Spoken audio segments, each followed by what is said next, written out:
So when it comes to cards, I'm really confused. Is it on this side? Is it on this side? Is it on both sides? What do they do? You know what? Why don't we talk about it?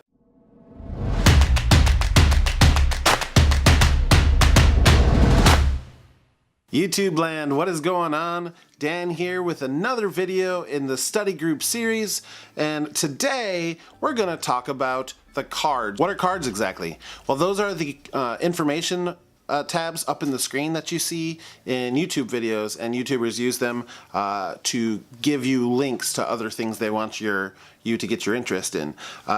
They have a couple of different uses, and the thing that I always have trouble with when it comes to using these things is which side of the screen do I point on when I said, hey, click that card that's up there. So stay tuned after we talk about the 5 different uses for cards, and then at the end I will tell you how I remember which side to point to. So like I said, there are 5 uses for the cards that you see on the top of a YouTube video screen, and we're going to go through them one by one, tell you what they do and what they're good for. The first being videos and playlists. So as a YouTuber, you can actually put in your cards a link to a video that maybe you talked about in your video. So hey, there's a something that you talked about, maybe you're 100 vlogs in or 100 videos in, and there's something you talked about way long time ago, and you're referencing it, and you say, hey, if you haven't seen it, I'll put it up in the card for you.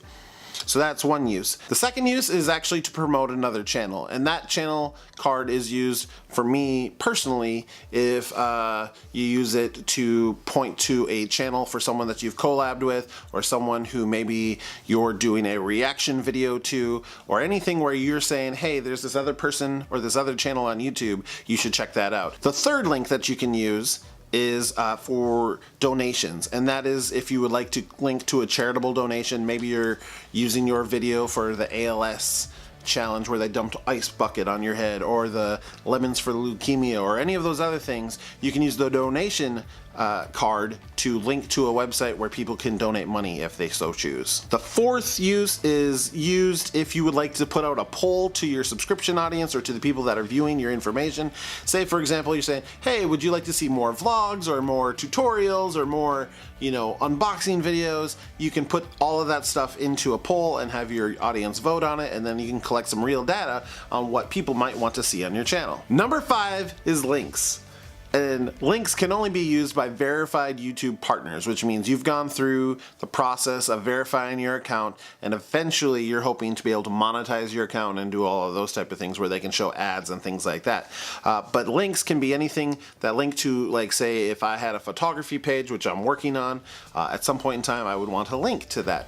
So it would be, myphotographypage.com or whatever the case may be. As long as it links specifically to your account, you can link that. You can also have a link to merch. Say if I got really popular and I wanted to make Dan t-shirts, and you wanted Dan t-shirts or hats or pens or whatever the case may be, you can link to merch sites that way. And then the third thing that you can do links for are for crowdfunding type pages. So like say you have a Kickstarter, if you're a company and you're doing, say you're making a new board game and you have a Kickstarter for it, you want to direct people to that Kickstarter, you can do that with that link. Or the more common use probably for us as creators would be to click to a Patreon page or something where people can help finance your endeavors into the world of this creative world. So those are the 5 different things that you can do with cards. And again, just to run that down, it's videos and playlists, it's clicking to different channels so that you can promote other people's channels, donation pages for charities, you can do polls to get information from your users, and then finally links to things that you're associated with. So now that we've talked about cards, let's talk about the way that I remember myself, which side of the screen I need to point to in order for you to say, hey, the link will be right up here. Obviously, when you're watching a video, the video is reversed. So this is your left-hand side, and this is your right-hand side. As someone who is a theater nerd throughout all of my high school and junior high career, you had to learn things like stage right and stage left. And that's the same thing with cameras. So it'd be camera right and camera left would be, my camera right would be your left and my camera left would be your right. So what was a special way for me to remember which side of the screen to point on? Super, super easy. You have your left hand and your right hand, and when you were a kid, somebody taught you to look down at your hands, and the left hand would form an L shape if you're looking at it. So this shape, L shape, would be an L shape for me. But if you look at your hands and you see L shape, it's on your camera left side. So the video clip that I'm pointing to right now, there's going to be a link for you to see all of the vlog videos that I did last year right up in here. And that'll do it for another video, friends. Thank you so much for watching. If this was helpful for you, please hit that thumbs up button. Tell me down in the comments below, what is it that you use cards for? I'm very interested to hear that. And I will see you guys next week for another video. Bye.